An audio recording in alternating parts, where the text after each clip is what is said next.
So today we're down in South London in Camberwell at Bronx Gyms, and I'm with the amazing founder and CEO Marnie Swindells. Marnie, welcome to our Modern Woman podcast. For those of you who don't know, you may recognise Marnie's name as she was the 2023 winner of BBC's The Apprentice and secured £250,000 investment from Lord Sugar into her boxing gyms Bronx, which is where we are down today. So Marnie, I'm really sort of been excited for a while to come and see you and speak to you in person. Tell us, how did you get into boxing? Well, thank you for having me, first of all. I've been in boxing for a very long time, probably too long. I started boxing when I was 17. Started off for myself, selfishly, I just wanted to fight, was not interested in coaching or any of the other stuff that goes with it. And then over time, just being in the sport, being around it, you start to want to try out different capacities and different roles. So then moved into coaching for a while, promoted for a while, and now I own a gym. So I don't know how it all ended up here, but it did. But you actually also forged a career in law, didn't you, as well? Yeah, so that I also have boxing to thank for. And I always say that I owe boxing a lot. It's really changed the trajectory of my life for the better. So every time I've encountered something, I've turned to boxing and it's had an answer, even down to my personal relationship, my fiance. I met him in the gym. I met a barrister in the gym. I was just on a bag one day and punching away, and I said to her, I'm totally lost, I've just left uni, have no idea what I want to do with my life.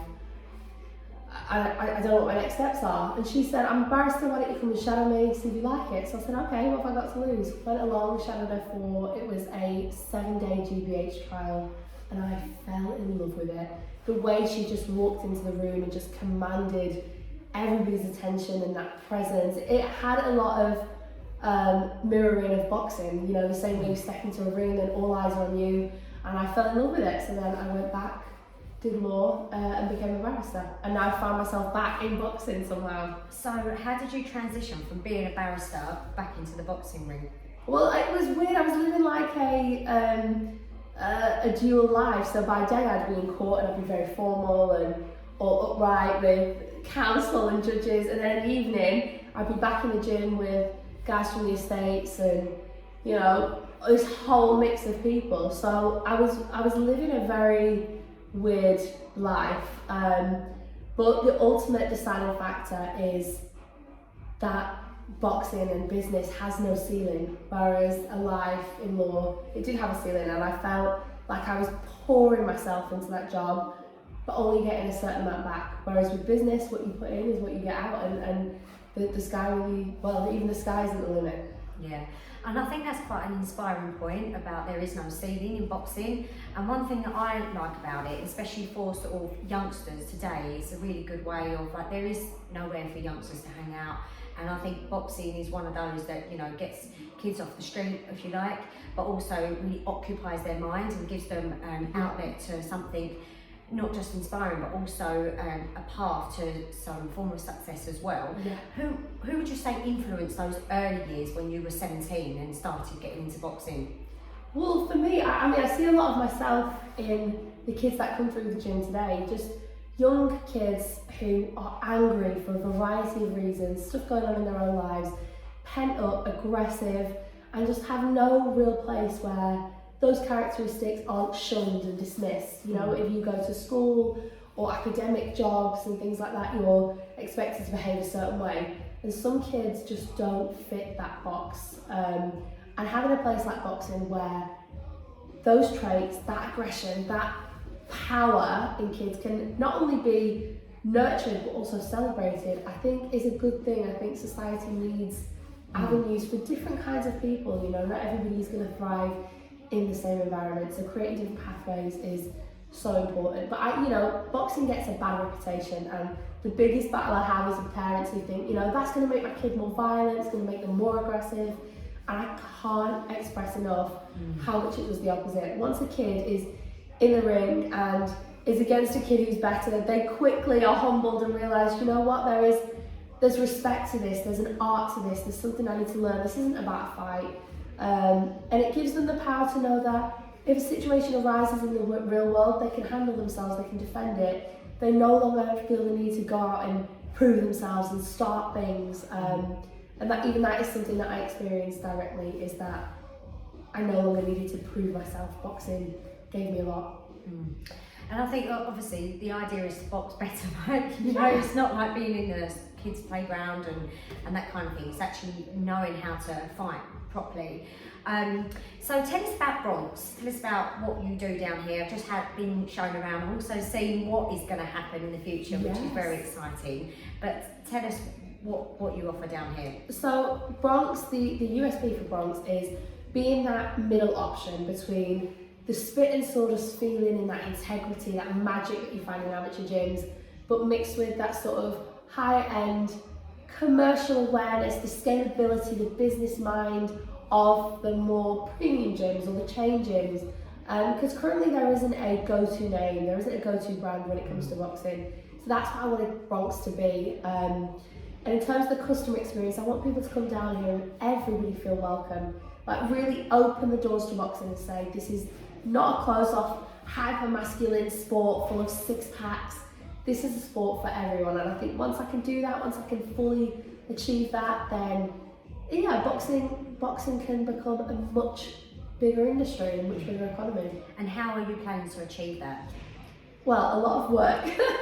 It's been a lot of hard work. Like I said, trying to demystify boxing and trying to teach people that it's not about that. I still get, even the other day I had a woman come in and she said, I've walked past this door like 10 times to and from work and I was too afraid to come in. And if only they'd realised that what lies behind the doors of Bronx is just such a loving, warm, caring environment. We're about to have a Christmas party with everyone's bringing in baked goods and cakes, and it's just everything you wouldn't imagine when you picture the Rocky films and these gritty, dark gyms. And that's what I wanted to create. I wanted to create a space, a gym that was for everyone. I spoke a lot about in The Apprentice that it was about selling feelings, not fitness, about what it means to be part of a gym and part of a community. And as you said, I'm currently renovating the second floor in Camberwell, and that will just expand that ability to get even more people through the doors. Well, I definitely felt that warmth when I got in here, and I think that's a lot to do with you, obviously, being the face of Bronx and what you've created. So you mentioned that second floor, which I know is where Lord Sugar's investment is going.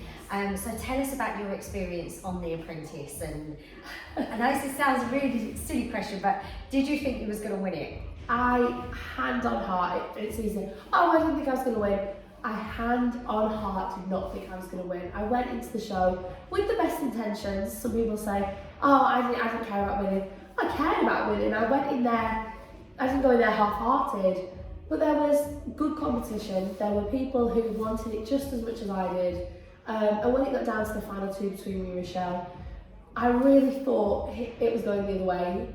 There were just cues. I think I'm quite an intuitive person, as is Lord Sugar, and there were just things he said, things he did that I picked up on, and I thought, it's not going my way. He's going to go with Rochelle. So then the day that I found out he had gone for me, I was just, it's one of the happiest moments of my life. It's incredible. And what do you think won him over?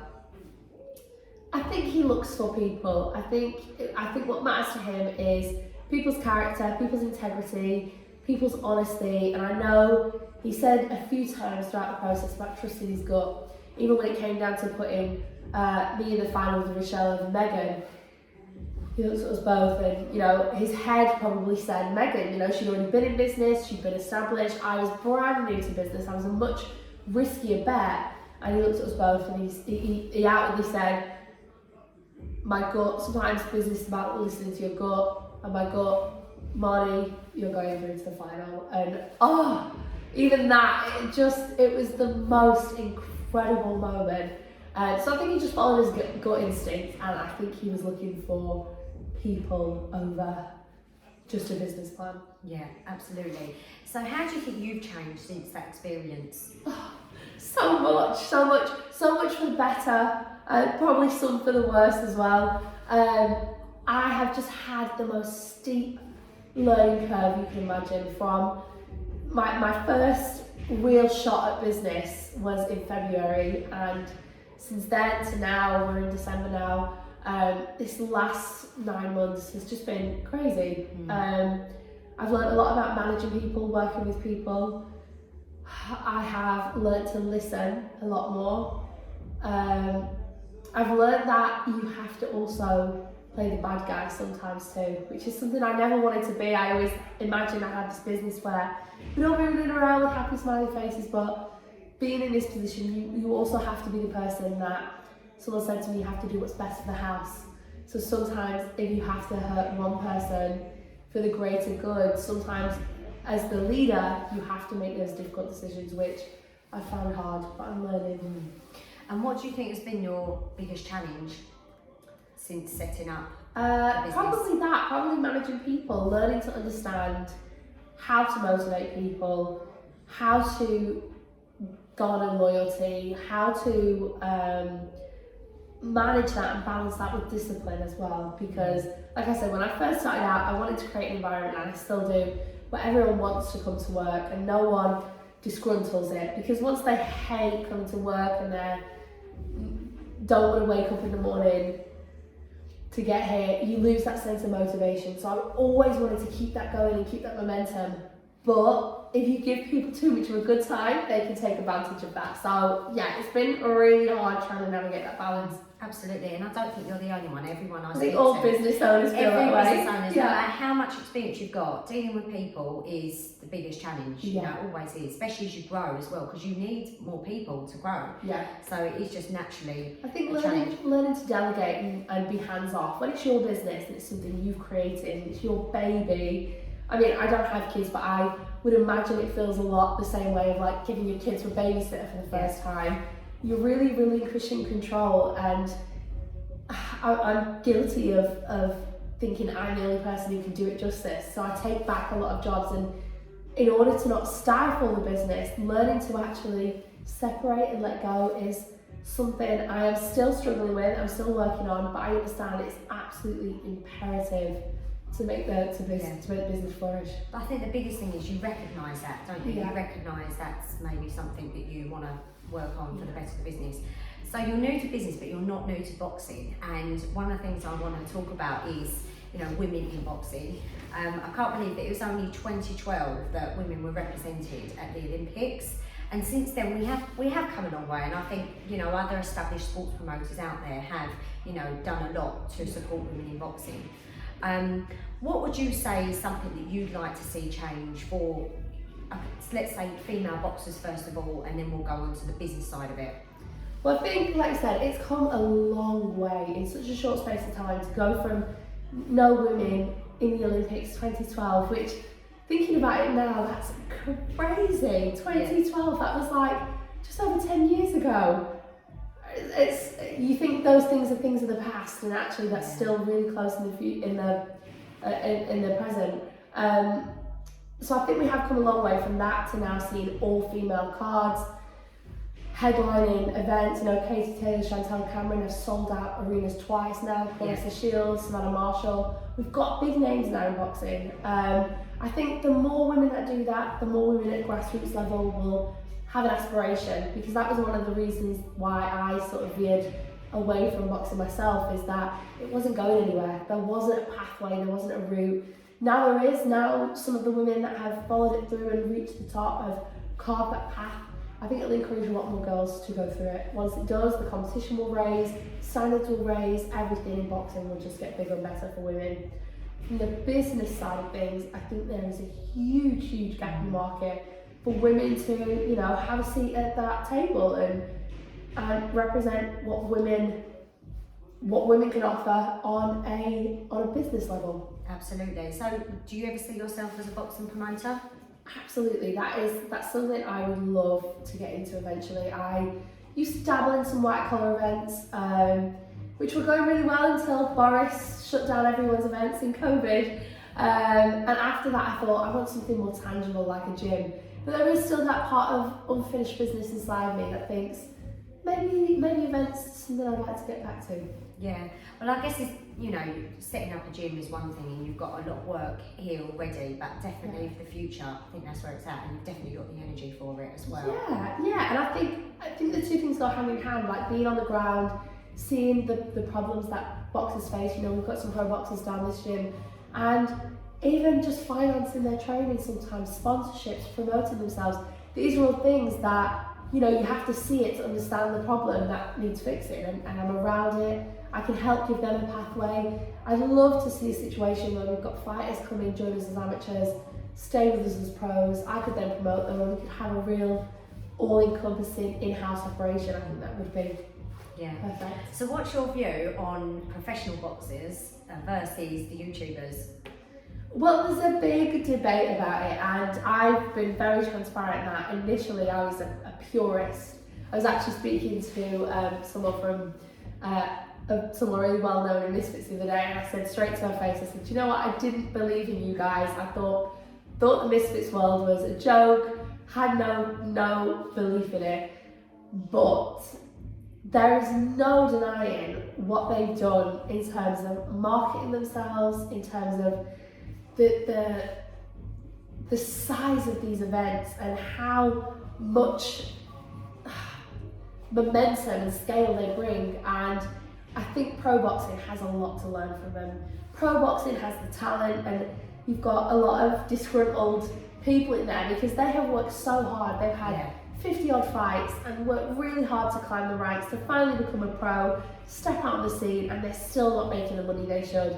Versus Misfits, who've spent a long time building their following, step out on the scene and are making 100k for their first fight. So I can see why people are frustrated, but pro boxing is a business, it's not a sport. It's about marketing, it's about promotion, it's about selling yourself, it's about selling tickets. And that's what promoters are interested in, and until boxers understand that, then Misfits is going to keep winning. And rightfully so. Shows the power of social media as well, I think, in modern times, doesn't it? Yeah, absolutely. It just can't be underestimated. I hate social media. I'm awful with it. I'm typically guilty of forgetting to post or posting too late, or the moment's gone, or I'm awful with it. But I do recognise how important it is for business. Yeah. And that's what pro boxers need to see themselves as a business, as a brand in their own right. And do you think they struggle with that? And it's more about, it's almost like dealing with a creative, isn't it? A creative sometimes hasn't got the business mind. Do you think it's the same as fighters, and the promoter and their managers need to coach them on that? Exactly. I think pro boxers are very stuck in this place of, I'm going to fight, I want to be a champion, and all I care about is my training, which is necessary, don't get me wrong, but they need to be guided, and a promoter's job is to help say, we need to do more of this, we need to move into this, we need to promote you better. But the boxers have to be willing, and I think there is a lot of unwillingness to either show too much personality in case it shows too much weakness, shows too much vulnerability. I think they prefer to play this sort of mysterious, closed off character. So talking of promoters, they're obviously, really, the men have got that sewn up, haven't they? Yeah. You know, the main promoters out there are, you know, run by men. And do you think that women will have a challenge trying to get through that market? You know, individuals like yourselves that eventually want to become female promoters. I think there's a lady called Lindsay Lockie who's just got her licence. I think she's one of the first women to get a boxing promoter licence. I mean, do you think they'll be, you know, embraced, or do you think they'll have barriers? I think the right person will be embraced.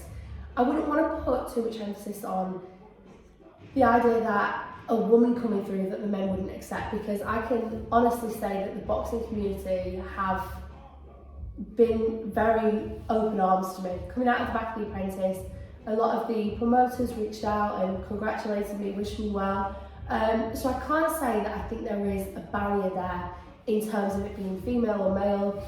But what I do think is a lot of women would probably, because of that idea of are they welcome there, lack the confidence to step up to the plate.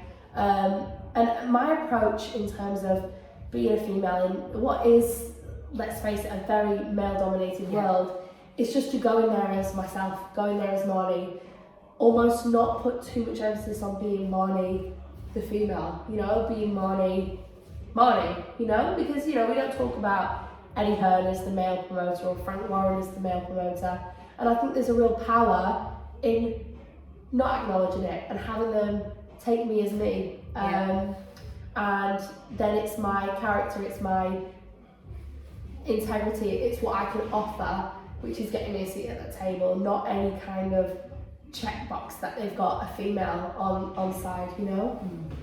So why South London? Because a lot of boxing does come out of East London. Obviously you've got York Hall and there's a lot of gyms around there, and I can understand maybe it's something new, but is this a special place in your heart, South London? Or Well, so I came to London when I was 18, after I grew up in Manchester, came to London, I'd never actually been here before.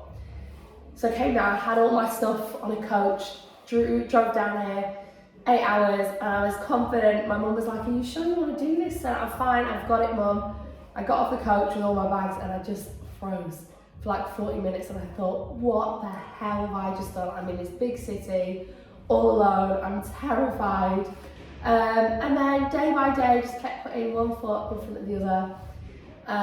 Did the law thing, did the boxing thing, and then did that for about 10 years, javelin and a little bit of both.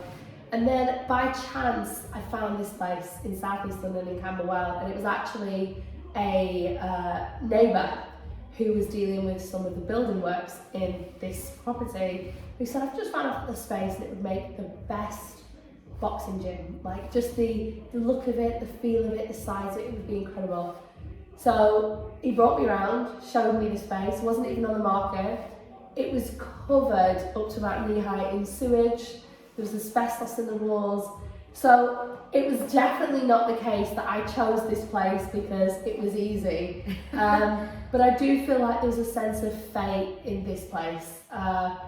There was a sign that it happened, that he showed me at the time, that it was already in my head.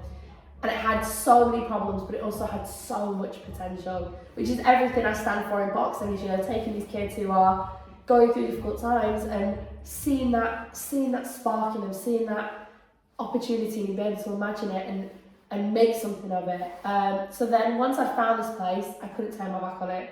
So, I mean, you're right, East London has a lot to offer, but I think London in general is a great place for boxing. It's got a lot of history here. And I boxed myself in South East London, so I wanted to keep it here. But the plan is to go UK, nationwide anyway one day, so hopefully I'll do the rounds literally. So you mentioned your mum, and I did read somewhere that you lost your dad at quite a young age. And how do you think that experience has influenced you as a person and sort of as you go forward in your career? I think I lost him when I was 8, so I was very young, and immediately, even as an 8-year-old, I took on a lot of responsibility and really felt like I was, from that point on, the driver of my own destiny. There was never going to be any big inheritance fund, there was never any trust, my whole life would rest on what I did with it.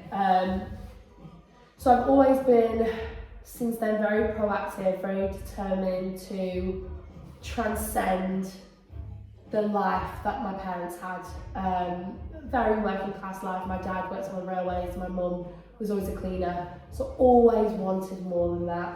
And I suppose him passing away just solidified the fact that if you want to make anything happen, you've got to do it yourself. And I think the experiences like that do shape us, but there's a lot good to take out of that as well, because you probably wouldn't be where you are today and be as successful as you are without that experience. It makes you a lot more resilient. It makes you, I agree. If at 8 years old I can face that in the way that I faced it, there is nothing that as an adult I can't tackle. I look back to that younger former self and think, wow, she was so brave. Like, she was so brave to handle that as a child. Who am I now, nearly 30 years old, to not be able to confront these small fears of having difficult conversations? I almost owe it to her. I hear you. So, you are, I would say, in the grand scheme of things, a young woman, although we're very similar ages, but young in business. And how do you balance sort of like home life? I know you said you've got a fiancé, haven't got kids, but I don't have kids, and I think there's still so many challenges just running businesses. They are literally babies. Yeah. So how do you balance that, and what advice would you give to other business women starting up? I am in no position to give advice because I have not figured it out at all. No, I have got no home life at all at the minute. Again, I get asked a lot, you want the Apprentice, give me a business advice, give us this. And I'm always the first person to say, I don't know yet, I'm still figuring this out. Because it's not something I've mastered. We both, me and my fiance, he helps me a lot here, he's also in boxing. And we both suffer and sacrifice a lot to make this happen. We'll send each other videos and memes of stuff of, talking about suffer now, and in fact Muhammad Ali said it's suffer now and live the rest of your life as champions. So the idea is we work hard now, we forfeit the comforts now, the holidays, the date nights, we forfeit that now in the hope that we'll have an incredible future together. So that's the plan. But it is very difficult, it's very difficult. Every time I try and switch off, I will sit there and watch a movie, I'll get about 15 minutes in, and then I'll start thinking about cash flows and people in the gym and problems, and I think, right, how can I make that better? And I can't relax. And I think that's just the circumstances of my life right now, is I won't relax until I've achieved what I need to achieve here. They're also the good times to give advice. So one thing that I meet lots of different people and people in business, and you've got those that have, sold out and success stories. And I've actually learned so much from those that are on that onward trajectory, like yourself, and there's a couple of others that spring to mind. So don't ever lose that, because whilst you're learning, you can help others as well. And I think there's something really special in that. Yeah, I think it's refreshing, because I think one of the things I hate most is when you go online and there's like people preaching about what you should do, and sometimes I'll be scrolling and I'll think, you don't know, how do you know what's good for me? Like, who are you to? People qualify themselves as experts a lot of the time for things that they're not experts in, and I think it's so important that people put that disclaimer in that, not an expert, still working it out, but hopefully, as you said, you can learn a little something from me as I'm figuring it out too. Well, it's been really lovely chatting with you, Marnie. I'm sure we could sit here all day, but is there anything you'd like to finish on, or anything you'd like to share before we finish? I just think, I know a lot of your audience is young women and just women in general in business, starting out in business, establishing business. And I think it's so important that we do stick together, learn from each other, because one thing that I really valued from The Apprentice is being alongside other like-minded people. It was the first time in my life where I was in a place of 18 other candidates, albeit we didn't always get along, but I always respected them, because every single person in there was just trying to make a better life for themselves. And when you have these hubs and these communities where people collaborate and get together and say we all have the same mutual goal, I think it's so important to protect those spaces, because it's the only place you can find your people. Absolutely, and that's pretty much why I set up Modern Woman, and how we've grown it where we are today. It is so important to have that safe space, isn't it, and harness those relationships. Yeah, absolutely. Without a doubt. Brilliant. Well, it's lovely having you. So thank you to Marnie Swindells, who is the founder of Bronx Gyms. I'm sure there's lots more to come. Thank you for having me. You're welcome.